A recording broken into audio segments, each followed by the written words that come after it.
대한민국에 굉장한 폭풍우가 몰려온 것만 같은 그런 한 주였습니다. 잘 아시겠지만 대한민국의 헌정사상 최초로 헌법재판소에서 대통령 탄핵이 인용되어서 대통령이 그 직위에서 파면되었습니다. 그럴 수도 있겠다라고 미리 마음의 준비를 했지만, 그러나 정작 대통령직 파면이란 뉴스가 나왔을 때 국민들이 받아들이는 충격이라는 것은 참으로 컸습니다. 탄핵이 이루어져서 이제 박근혜 씨는 대통령직에서 내려왔지만 국가적인 난국은 아직까지 계속 진행되고 있고, 더 정신 차려서 우리가 대처해야 될 때가 아닌가라는 생각을 합니다. 나라에 대해서 걱정하는 마음은 남녀노소 불문하고 우리 모두가 다 가지고 있는 그런 마음들입니다. 남북이 첨예하게 대치하고 있습니다. 북한 정권은 지금도 핵미사일을 가지고 남한을 계속 위협하고 있습니다. 그런가 하면 사드 배치를 두고 중국의 공공연한 보복 조치가 눈에 보일 만큼 노골적으로 진행되고 있습니다. 우리나라의 국방은 지금까지 자주국방을 외쳐왔지만, 그러나 미군의 압도적인 보호가 아니면 스스로 나라를 지켜나가기 매우 어려운 것이 또한 현실이기도 합니다. 이런 한국을 둘러싼 미국, 중국, 일본, 러시아, 이런 열강들의 힘겨루기가 치열하게 진행되고 있는데, 정작 당사자인 우리들은 얼마나 갈갈이 찢겨져 있는지 모릅니다. 하나가 되어서 한 목소리를 내야 될 터인데, 그러나 탄핵 반대 세력과 탄핵 주장 세력 간의 첨예한 대립과 우파와 좌파 간의 어떤 그러한 이념적인 대립, 20대, 30대, 40대, 50대 또 그 이상의 세대들 간의 갈등, 지역적으로는 영남과 호남의 갈등, 이처럼 찢어지고 분열되어도 어떻게 이렇게 철저하게 찢어지고 분열될 수 있을까라고 생각하는 것이 바로 현재 우리의 상황입니다. 탄핵이 인용되었기에 이제 2달 후에는 대통령 선거를 치러야 되겠죠. 5월 9일이 될 것이다, 이런 이야기들이 있습니다만, 이를 놓고 또다시 좌파와 우파 그리고 세대 간의 갈등이 불거져지는 것이 눈에 또 뻔히 보입니다. 어느 모로 보나 지금 우리가 겪고 있는 이 대한민국의 모습은 긍정적인 모습보다는 부정적인 모습, 희망보다는 절망스러운 모습이 더 강하게 나타나는 것을 우리가 부정할 수가 없습니다. 오늘 말씀을 준비하는 가운데에 그런 생각이 들었습니다. 정말 우리에게 희망이 없을까? 정말 우리에게 빛이 없을까? 그러나 성경을 보십시오. 성경은 우리들에게 그렇지 않다라고 증언을 합니다. 어느 모로 보나 희망이 없는, 빛이 없는 놀라운 그런 장소가 바로 놀라운 기적의 역사의 현장으로 변화되는 것을 오늘 성경 본문 말씀이 우리들에게 증거해 주고 있습니다. 우선 오늘 본문은 구체적으로 이 오병이어의 기적이 일어난 장소가 어딘지 정확한 지명을 우리에게 알려주고 있지 않습니다. 누가복음 9장에서는 베세다 광야라라고 그렇게 언급이 되어 있고, 오늘 본문 말씀인 마태복음 14장 15절 말씀을 보면 이렇게 묘사합니다. 15절 말씀 함께 같이 읽어봅니다. 시작. 저녁이 되매 제자들이 나와 이르되 이곳은 빈들이요 때도 이미 저물었으니 무리를 보내어 마을에 들어가 먹을 것을 사 먹게 하소서. 어디라고 이야기를 하고 있습니까? 빈들이다 라고 이야기를 합니다. 빈들이라는 것은 어떤 곳일까요? 빈들은 상점이 없는 곳입니다. 그리고 빈들은 돈도 없고 음식도 찾을 수 없는 그런 빈들입니다. 빈들은 헬라어 원어로는 에레모스라고 하는 단어를 쓰는데, 이 에레모스라고 하는 단어가 구약에서는 어떤 단어랑 같이 대칭돼서 번역되냐 하면 미드바르, 즉 광야라고 하는 단어와 연결되어서 번역이 되는 단어가 바로 에레모스라고 하는 단어입니다. 그러니까 구약의 개념으로 놓고 보면 이곳은 빈들이요라고 하는 이 제자들의 말은 이곳은 광야요라고 하는 말과 똑같은 의미가 되는 것이죠. 광야는, 빈들은 부족한 곳입니다. 없는 것이 너무나도 많은 곳입니다. 없고 없습니다. 그래서 희망도 없고, 그것이 바로 빈들이요 광야입니다. 예수님을 따르는 무리는 이제 허기가 집니다. 배가 고픕니다. 그런데 문제는 그것이 빈들이요 광야입니다. 해가 떨어졌고 그리고 더 이상 해결책이 없습니다. 문제는 발견되었는데, 문제는 발생되었는데 문제 해결의 방법은 보이질 않습니다. 그러니까 제자들이 오늘 예수님에게 뭐라고 제시를 하고 있냐면 이렇게 제시를 합니다. 예수님, 해도 저물었고 이것은 빈들이니 무리를 보내어 마을로 들어가 음식을 사 먹게 해주십시오. 그런데 여러분, 이것이 과연 근본적인 해결책이 될 수 있겠습니까? 오늘 성경 말씀을 보십시오. 21절 말씀 보면 이렇게 기록을 합니다. 오병이어의 역사가 다 나타나고 난 이후에 먹은 사람은 여자와 어린이 외에 5,000명이나 되었더라. 자, 여자와 어린이 외에 누구죠? 어떤 사람들을 지칭합니까? 성인 남성들을 의미합니다. 성인 남성들만 5,000명. 그러면 성인 남성들만 왔을까요? 여자와 어린이들은 없습니까? 여기 보니까 여자와 어린이 외에도 성인 남성들만 5,000명이 되었다. 이렇게 이야기를 하고 있는 거 보니까 그 자리에는 여자들도 있었고 어린아이들도 있었습니다. 그러니까 이 모든 사람들을 다 합치면 적어도 10,000명에서 많게는 15,000명 혹은 10,000명에서 한 12,000명 정도 사람들까지 우리가 가정해 볼 수 있는 것이죠.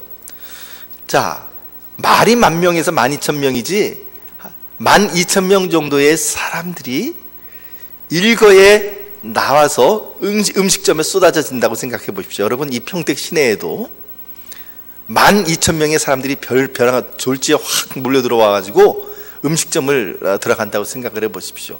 아마 음식점이 난리가 날 것입니다. 자리 잡을 곳도 없고요.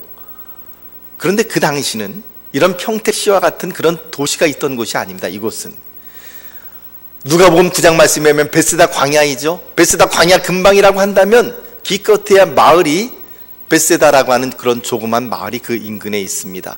거기서 조금 더 베세다에서부터 걸어서 한 20분 정도 더 나가게 되면 가버나움이라고 하는 마을이 있습니다. 근데 여러분, 가버나움이나 베세다나 발굴을 해보면 그 당시의 인구가 지금 이 많은 사람들을 수용할 만큼 아주 커다란 동네가 아닙니다. 그냥 조그만 어촌 마을일 뿐입니다. 거기에 12,000명의 사람들이 쏟아져 들어가서 음식을 구한다고 한들 음식을 찾기는 매우 어려운 것이죠. 그런데 그 제자들의 그런 해결책에 대하여 예수님께서 16절과 같이 말씀해 주셨습니다. 16절 말씀 우리 같이 읽어봅니다. 16절 시작. 예수께서 이르시되 갈 것 없다. 너희가 먹을 것을 주라. 주님은요, 그냥 영적인 것에만 관심이 있으신 분이 아니셨습니다. 주님은 우리들이 육신을 가지고 있는, 육체를 가진 존재라고 하는 사실을 알고 계셨습니다. 육체를 가지고 있다는 말은 무슨 말입니까? 먹지 않으면 배고프죠. 무리하면 몸살 나죠. 잠을 자지 않으면 피곤하죠. 바로 그런 문제들이 바로 육체를 가진 사람들의 특징입니다. 지금 해가 졌습니다. 그리고 예수님을 쫓아온 무리들은 지금 허기가 졌습니다. 그런데 그들을 먹여야 될 터인데 먹일 수 있는 음식이 없는 것입니다. 사랑하는 성도 여러분, 우리 주님은요, 우리들의 영적인 상태에만 관심이 있는 것이 아니라 우리의 육체의 상태에도 관심을 가지시는 분이라고 하는 것 여러분들이 믿으시기를 바랍니다. 예수님께서는 우리가 먹지 않으면 배고픈 존재라는 것을 아시고 계시고 관심을 가지고 계십니다. 요즘 말로 하면 내 자녀 학자금이 없는 것에 대하여 주님께서는 관심을 가지고 계시고, 병원비를 내야 되는데 병원비가 없다라고 하는 것에 대해서 관심을 가지고 계시고, 세금을 내야 되는데 세금 낼 돈이 없다라고 하는 것에 대해서 관심을 가지고 계시는 분이 우리 주님이시라는 것이죠. 그래서 주님께서는 이 육체의 필요를 채워주시기 위하여 예수님께서는 16절과 같은 말씀을 하시는 것이죠. 갈 것 없다. 무리들을 보낼 것 없다. 누가 먹을 것을 주라고요? 너희가 먹을 것을 주라. 너희는 누굽니까? 제자들. 제자들은 몇 명이죠? 12명의 제자들이 12,000명이나 되는 사람들이 먹을 수 있는 양식을 가지고 있습니까?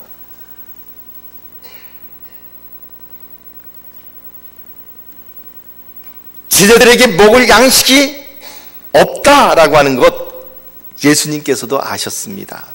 모를 리가 없으시죠. 아니, 양식이 없고 돈도 없죠. 그러나 돈이 있다 하더라도 그것은 양식을 살 수 있는 그런 장소가 아니었습니다. 그런데 예수님은 어떻게 보면 아주 속편하게 아무렇지도 않게 흡사 제자들이 먹을 것을 쌓아두고 있는 것이냐, 갈 것 없다, 보낼 것 없다, 너희가 먹을 것을 주면 깨끗하게 해결되지, 이렇게 말씀을 하고 계시는 것입니다. 여러분, 없는데 주라고 말씀하셨을 때에는 주님은 나름대로 계획을 가지고 계시는 것입니다. 아무런 계획 없이, 아무런 생각 없이 주님께서 이런 말씀을 하시고 계시는 것이 아니죠. 하지만 그럼에도 불구하고 제자들에게 먹을 것이 없다는 것을 아시는 주님께서 제자들에게 너희가 먹을 것을 주어라 라고 말씀하셨을 때는 무슨 의도로 말씀하셨을까요? 아마도 제자들의 반응을 보고 싶으셨으리라고 생각을 합니다.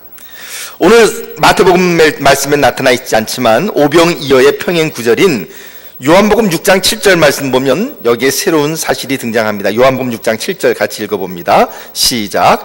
빌립이 대답하되 각 사람으로 200데나리온의 떡이 부족하리이다. 이 빌립이라고 하는 사람은요, 굉장히 머리가 잘 돌아가는 사람입니다. 셈법에 굉장히 빠른 분입니다. 논리적인 사람이죠. 우선 너희가 먹을 것을 주어라 그러니까 머릿속으로 순간적으로 무리들을 쫙 스캔해보는 거죠. 쫙 살펴보니까 대충 10,000명에서 한 12,000명 정도 되는데 이 사람들에게 허기를 면하게 하려고 그러면 많이도 아니고 배부르기도 안 하고 그냥 허기만 면하게 최소한의 빵을 준다 그러면 한 사람 앞에 빵이 몇 개가 필요할 것이고 1개 정도는 필요할 것이고 곱하기 그 당시에 빵값 계산해 보니까 얼마가 나왔습니까? 200데나리온의 떡이 200데나리온의 빵이 부족할 것입니다. 그것이 부족할 것입니다 라고 하는 계산이 나왔습니다. 컴퓨터 같은 그의 머리가 빠르게 회전하고 드디어 견적이 나온 것이죠. 200데나리온 200데나리온이면 한 어느 정도 금액이 될까요? 1데나리온이 그 당시에 노동자가 하루에 벌어들이는 품삯이라고 이야기를 합니다.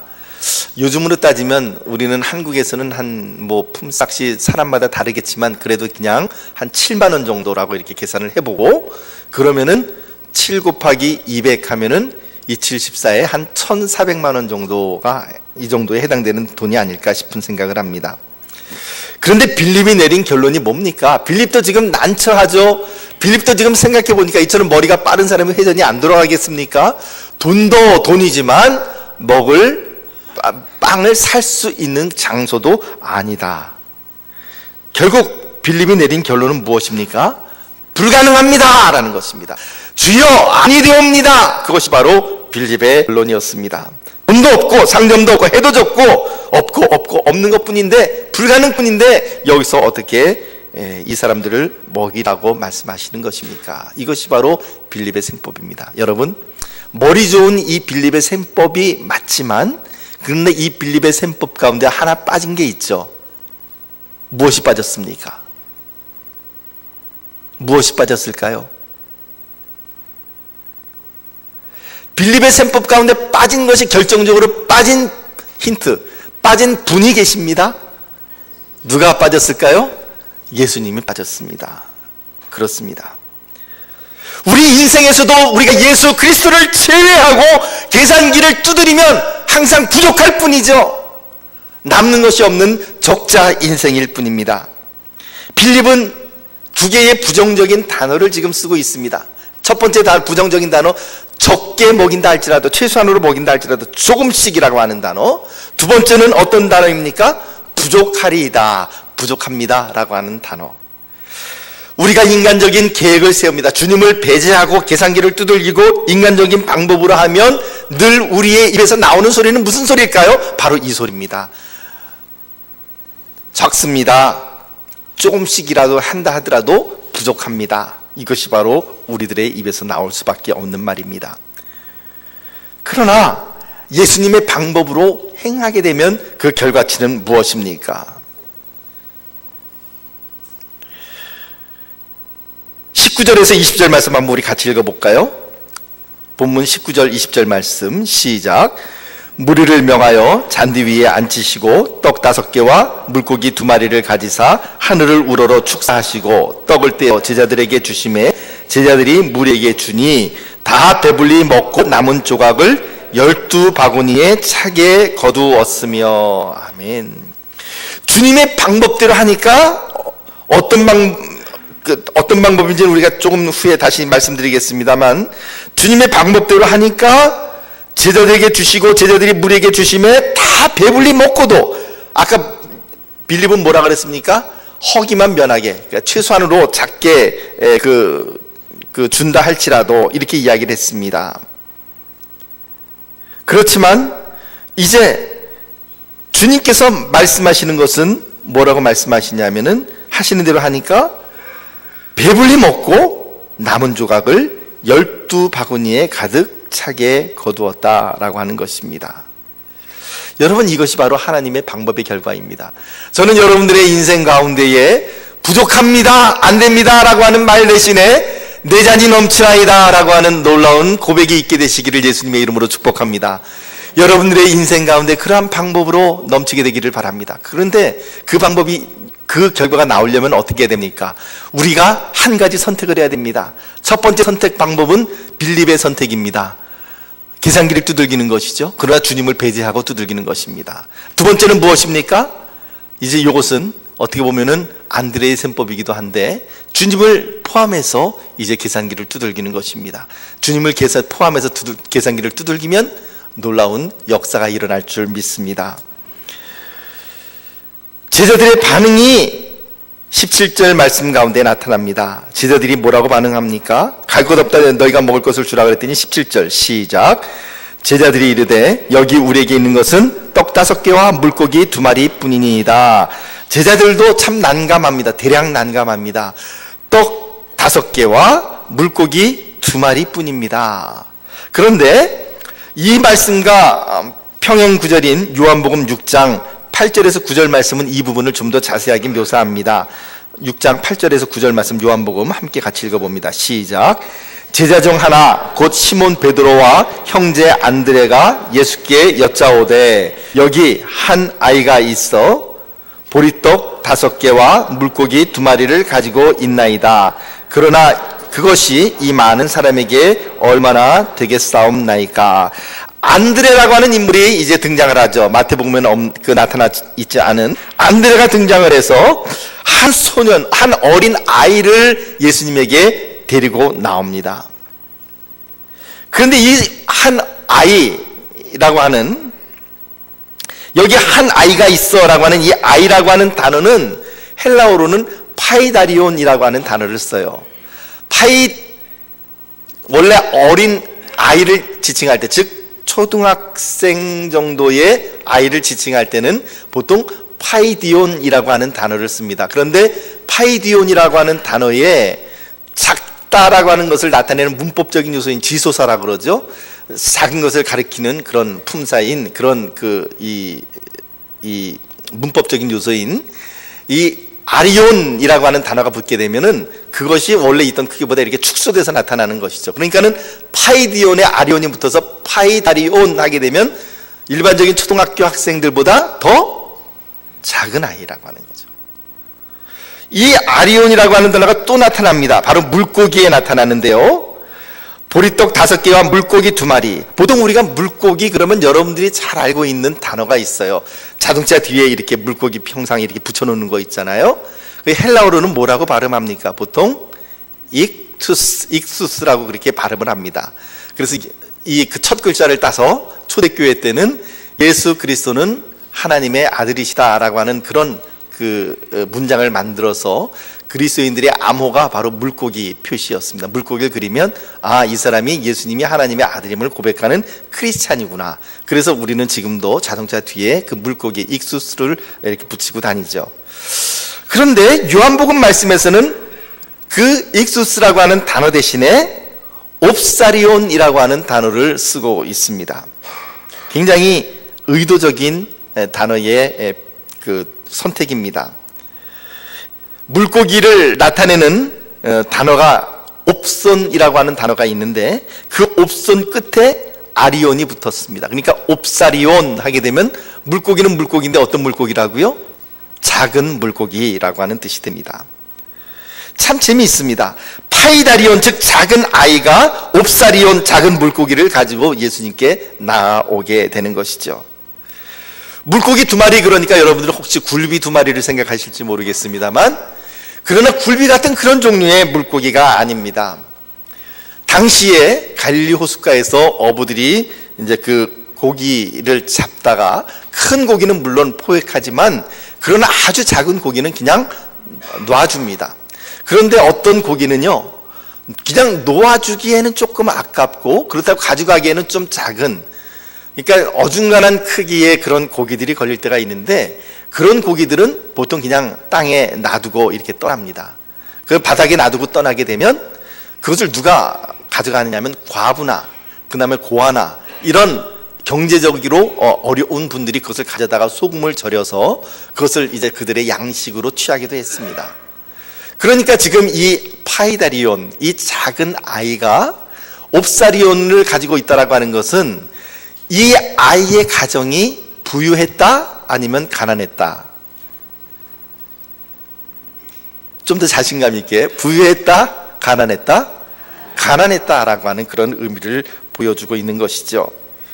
그러니 거기다가 이 아이가 내놓은 보리빵, 보리떡이죠. 보리빵이죠. 정확하게는 보리빵인데, 이 보리빵은 당시에 가장 값싼 음식 가운데 하나였고 가난한 사람들이 주로 애용하는 그런 음식이었습니다.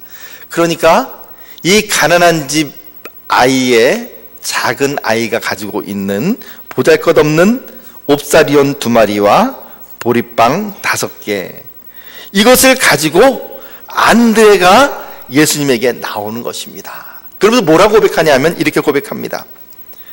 여기 보리빵 5개와 옵사리온 2마리를 가지고 이 아이가, 파이다리온이 지금 여기 있는데, 그러나 이것이 이 많은 사람들에게 도대체 무슨 소용이 있을까요?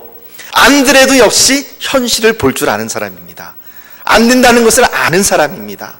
그럼에도 불구하고 한 가지 이 안드레에게서 우리가 소망을 발견할 수 있는 것은 그 아이를 누구에게 데리고 왔다? 예수님에게 데리고 왔다는 것입니다. 여러분, 그렇습니다. 우리가 가진 것, 이 아이가 가진 거 있는 것은 그냥 그 아이가 먹고 혹은 다른 사람 한 사람이 그냥 1인분으로 먹어 치워버리게 되면 혼자는 먹을 수 있겠지만, 그러나 10,000명 이상의 사람들이 먹기에는 너무나도 부족한 그런 음식이면 분명합니다. 그러나 그것을 가지고 주님께 나왔을 때에 주님께서 그것을 가지고 놀랍게 역사하실 것을 안드레는 소망하고 있는 것입니다. 그리하여 이 아이가 가지고 있는 이것으로는 논리적으로 안 된다는 것을 알지만, 현실적으로 이것이 무슨 소용이 있겠습니까? 라고 이야기를 하지만, 그럼에도 불구하고 예수님께 데리고 나옵니다. 그 이면에는 어떤 기대가 있습니까? 그러나 이것이 너무나도 보잘것없고 이 많은 사람에게 이것이 도대체 무슨 소용이 있겠습니까마는, 그러나 주님 말씀하시니 가지고 나옵니다. 당신이라면 혹시 이것을 가지고 무슨 역사를 일으키실 수 있지 않을까요? 라고 지금 고백하고 있는 것이 바로 안드레의 고백인 것입니다. 안드레는 예수님을 기대했습니다. 예수님께서 하실 일들을 소망했습니다. 비록 그것이 어떤 방식으로 이루어질지 알지 못하지만, 그러나 주님께서 너에게 있는 것이 무엇이냐라고 말씀하셨을 때에 그것을 가지고 주님 앞에 나왔습니다. 그리고는 그것을 통하여 주님께서 무엇인가를 해주시기를 소원했습니다. 그는 정답 혹은 해결책을 가지고 나오지 않았습니다. 그러나 주님을 기대하는 마음 가지고 나왔습니다. 사랑하는 성도 여러분, 오늘 우리가 주님 앞에 나올 때 무엇을 가지고 나오셨나요? 오늘 주님 앞에 가지고 나오실 때에 저는 저와 여러분들의 심령 가운데에 바로 이 마음을 품고 나오기를 원합니다. 우리 주 예수 그리스도에 대한 소망, 주님, 나에게는 이것밖에 없지만, 이것이 아무것도 아니지만, 그러나 이것을 주님께서 사용하시면은 주님 어떤 일들을 이루실 수 있겠습니까? 그 소망과 기대감이 저와 여러분들에게 있게 되시기를 축복합니다. 예배를 기대할 수 있게 되기를 축복합니다. 하나님을 기대할 수 있게 되기를 축복합니다. 예배를 통하여 여러분들의 병의 몸, 육신의 병이 낫는 역사가 있게 되기를 바랍니다. 예배를 통하여 여러분들의 마음의 상처가 치유되는 역사가 있게 되기를 바랍니다. 예배를 드리고 나갈 때 여러분들에게 산적해 있는 문제들이 주님께서 해결해 주시기를 예수님의 이름으로 축복합니다. 우리에게 하나님을 소망하는 소망이 없다면, 기대하는 마음이 없다면 우리는 빌립 같은 고백을 할 수밖에 없습니다. 주님, 적게 준다 할지라도, 그냥 허기만 면하게 한다 할지라도 200데나리온의 돈이 필요할 것인데 그런 돈이 우리가 어디 있습니까? 그런 빵이 어디 있습니까? 인원수 보고 사람 수 계산하고 가진 돈 계산하고 계산기 두들겨 보면 견적이 딱 나오지 않습니까? 부족합니다. 이런 고백을 할 수밖에 없습니다. 안 된다고 좌절해 버리는 것이죠. 그러나 사랑하는 성도 여러분, 그러지 마십시오. 우리의 눈에 주님을 소망하는 눈빛으로 가득 차게 되시기를 주님의 이름으로 축복합니다. 오늘도 주님은 여러분들과 함께 동행하십니다. 여러분들 옆에 함께 계시고, 그리고 여러분들에게 말씀하십니다. 너 그렇게 어렵지? 그러면 도대체 네가 가지고 있는 게 뭐야? 나한테 보여다오. 사랑하는 성도 여러분, 안 된다는 것을 알지만 그럼에도 불구하고 예수님이기 때문에 우리는 그것을 주님께 가지고 나아갑니다. 우리 한번 옆에 있는 분들과 함께 인사해 볼까요? 하나님을 기대합시다. 그렇습니다. 하나님을 기대해야 되는 것입니다. 중요한 것은 뭐라고 말씀하시냐면, 주님은 오늘도 저와 여러분들에게 너희가 먹을 것을 주어라 라고 말씀하신다는 것이죠. 답답하지 않습니까? 우리에게는 해결책이 없는데 우리가 먹을 것을 주라니요, 우리가 해결하라니요. 그런데 주님은 우리들에게 우리의 힘으로 해결하라고 말씀하시는 것이 아니에요. 너의 그 문제를 나에게 가지고 나오되, 네가 가지고 있는 가장 작은 것이라 할지라도 네가 가진 전부를 나에게 드리라 라고 말씀을 하고 있는 것이지요. 주님은 오늘 저와 여러분들을 주님의 사역의 파트너로 삼고 계십니다. 주님께서는 혼자 이 모든 일들을 하실 수 있었을 거예요. 예를 들면 빈손으로 딱 손을 들고, 하늘의 아버지시여, 이 무리들에게 음식을 먹여야 되오니 주님께서 축복하여 주시옵소서. 기도가 끝나자마자 예수님의 손에 빵이 두 덩이가 탁 생기고, 그것을 뜯어서 주니까 끊임없이 막 쏟아져 나오고, 아니면 50명씩 무리를 딱 지게 만들고, 자, 다 눈 감읍시다, 기도합시다. 주님, 이 무리들에게 먹을 것을 주시옵소서. 근데 하늘에서 빵이 눈을 뜨고 나니까 수북하게 쌓여 있고, 그렇게 하면 얼마나 더 폼나겠어요? 그런데 주님은 그 방법을 사용하지 않으셨습니다. 그런 방법을 사용하실 수 있지만, 그러나 주님은 그런 방법을 사용하지 않으셨습니다.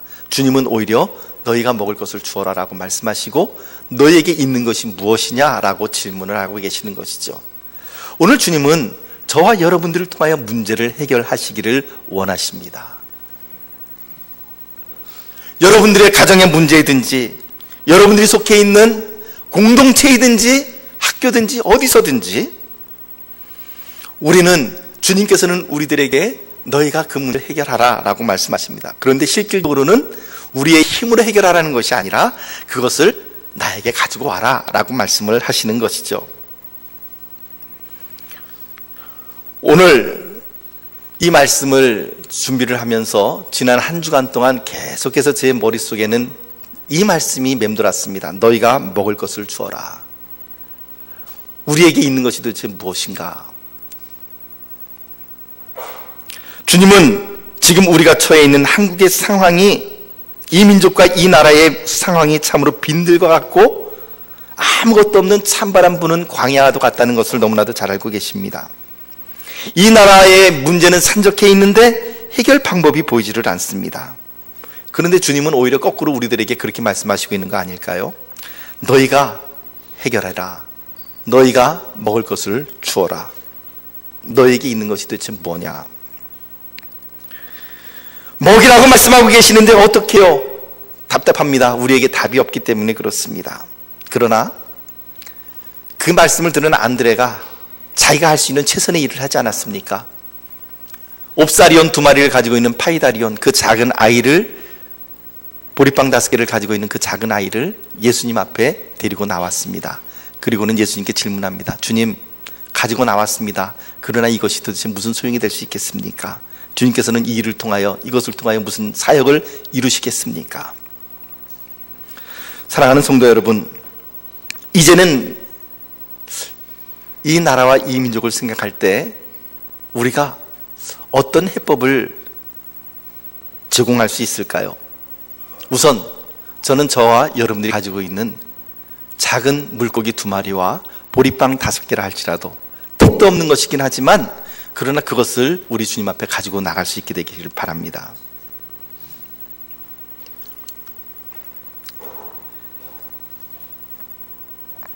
탄핵이 인용되었을 때에 한쪽은 환호작약합니다.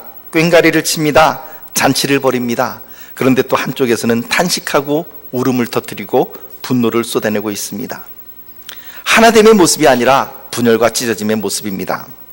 여러분, 아마도 지금 이 자리에 함께 말씀을 나누는 여러분들 가운데도 어떤 분들은 당연히 탄핵이 되어야만 했다라고 그렇게 주장하시는 분들도 있을 것이고, 또 어떤 분들은 탄핵을 반대했던 분들도 계실 것입니다.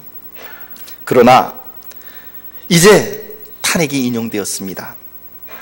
그렇다면 탄핵을 찬성했던 분들, 소위 말해서 촛불 쪽에 더 마음이 가 있었던 그런 분들의 마음이라고 한다면은, 이제는 탄핵을 반대했던 분들을 향하여서 조롱과 비웃음을 쏟아내면서 거봐, 이렇게 될 줄 알았지, 약오르지, 용용, 이것이 아니라 이제는 탄핵을 반대했던 분들의 마음을 헤아릴 줄 아는 그런 넓은 마음, 넉넉한 마음, 지금은 필요할 때가 아닌가 싶은 생각이 듭니다.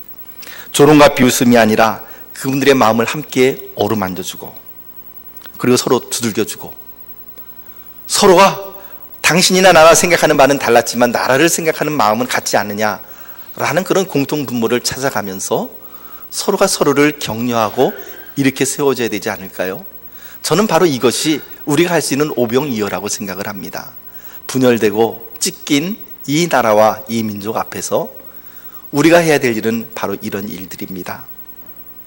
자신들의 뜻대로 되었다고 정념군처럼 의기양양할 것이 아니라 현재의 아픔과 현재 이 부정적인 시국이 누군만의 잘못이 아니라 바로 나의 잘못도 있습니다 라고 자숙하고 반성하는 모습이 바로 우리들의 모습이어야만 하는 것이죠. 그런 겸허함이 오늘 우리들에게 있어야 할 때입니다. 사랑하는 성도 여러분, 주님은 우리들에게 말씀하십니다. 이 갈라지고 아프고 마음 아파하는 이 민족에게 너희가 먹을 것을 주어라. 너희가 주어라. 어떻게 합니까? 화평케 하는 자는 복이 있나니 천국이 저들의 것이며 화평케 하는 자는 하나님의 아들이라 일컬음을 받으리라고 말씀하셨습니다. 사랑하는 성도 여러분, 화평케 하는 자의 모습으로 우리가 서게 되기를 바라고, 상대방을 배려하고 상대방의 아픔을 보듬어 주는 그런 넉넉함이 우리들에게 필요할 때입니다. 사랑하는 성도 여러분, 우리들의 현실은 없고 없을 수 있는 광야입니다.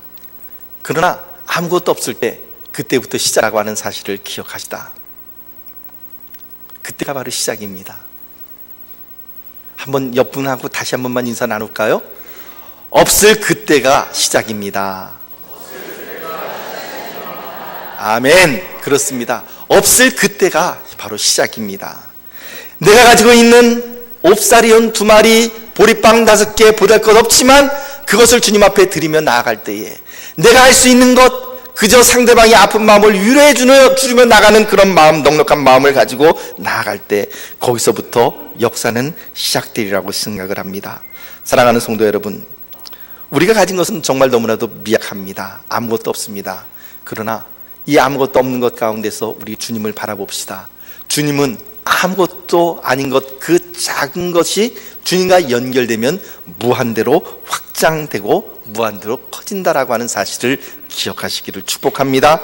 말씀을 맺습니다. 우리는 빈들에 있습니다. 오늘도 빈들에 있습니다. 그러나 빈들은 오히려 주님의, 하나님의 기적을 맛볼 수 있는 놀라운 장소입니다.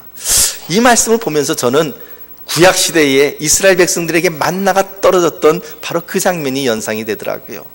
광야에서 이스라엘 백성들이 먹을 것이 없었을 때 하나님은 하늘을 창고를 여시고 그들에게 만나를 부어주셨습니다.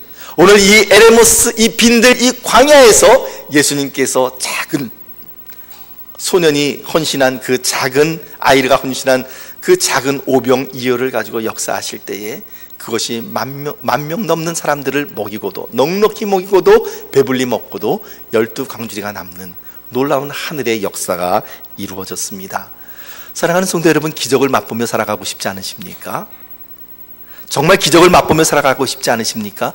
오병이어는 예수님이나 하는 거지, 오병이어는 그때나 있었던 것이지 나랑 무슨 상관이 있담, 이렇게 이야기한다면 그런 분은 평생 이런 기적을 정말 맛보지 못합니다. 그러나 여러분, 저는 여러분들이나 저나 이런 기적을 정말로 맛보며 살아가기를 원합니다. 맛보며 살아갈 수 있는 것은 무엇입니까? 오병이어 작은 것, 그것 주님께 드릴 수 있게 되기를 바랍니다. 작지만 그것은 그 소년이, 그 아이가 가지고 있었던 전부였습니다. 또한 혼자 먹으면 끝나버리는 것이지만 그러나 그것을 나누게 될 때에 놀라운 하늘의 역사가 나타났습니다. 사랑하는 성도 여러분, 기적의 역사는 나누는 데서부터 시작이 됩니다. 나누고, 그리고 또한 주님께 드리고, 넉넉한 마음으로 서로를 위로하며 나아가는, 그래야 여러분들이 이 시대에 너희가 먹을 것을 주어라라고 반응하시는 그런 하나님의 귀한 백성들 되시기를 예수님의 이름으로 축복합니다. 기도하겠습니다. 하나님 아버지, 우리에게 있는 것은 너무나도 작지만 이것을 주님께 드리면, 이것이 주님, 우리가 함께 나누면 놀라운 하늘의 역사가, 오병이어의 역사가 일어날 줄 믿습니다. 주님, 이 나라와 이 민족을 주께서 긍휼히 여겨주시고 주님께서 위로하여 주시고 하나가 되는 귀한 주의 역사가 있게 하여 주옵소서. 예수님 이름으로 기도하옵나이다. 아멘.